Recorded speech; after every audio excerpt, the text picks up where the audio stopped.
చిరుతపుల్ లెక్క కరిచింది అది ఇంజక్షన్ లాంటి గిరితే పాడైతే గిరితే ఉంటాయి చిన్నగా ఉంటాయి పెద్ద నాకు మళ్ళీ అందుకొని వస్తుంది సత్యం అల్లూరికి వస్తుంది అక్కడికి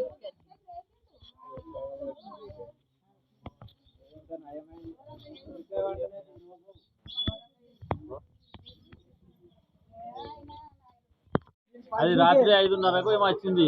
ఆమె పక్కన ఆమె వాకిలి ఊగేటప్పుడు వచ్చి ఆమె పెదవుని ఇట్లా కొరికింది. కొరికినాక ఆమె మాట్లాడుతున్నా నేను పోయినా వచ్చి నన్ను కలిసింది. కలిసినాక అది ఎటు తెలియదు. మళ్ళీ ఇప్పుడు 6:30 మళ్ళీ మా ఇంటి దగ్గరికి వచ్చి కట్టతోటి కొట్టింది. అంటే అది ఉరుకుడుకు మీదకి వచ్చిందా? ఆ ఊరికి మీది కురికి వచ్చింది. మీది కురికి రాగానే ఆయన కట్టతోటి కొట్టే వరకు అంటే ఆమె కలిసినప్పుడే పోయినా మీది నువ్వు కలిసినాక పోయినా ఆమె సౌండ్ వస్తే నేను పోయినా అన్నట్టు. అవునా నువ్వే కట్టెతోటి నేనే కొట్టి ఇక దానికి అంటే పిచ్చి లేచినట్టు చేసిందా? పిచ్చి లేచినట్టు సైలెంట్ గా వచ్చింది అది. ఇక దానికి ఏమైనా మనం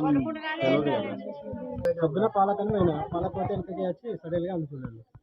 అంటే నువ్వు కుక్క అని అనుకున్నావు? నేను కుక్కని అనుకున్నా ప్రస్తుతానికి. అందరం కుక్కనే అనుకున్నాం. కరెంట్ ఒకటి లేదు కాబట్టి చీకట్లో చీకటి ఏం లేదు. తెల్లారింది 6:00 అవుతుంది. పాలకని పోయినా 6:00 అవుతుంది. అక్కడికే కుక్క వచ్చింది.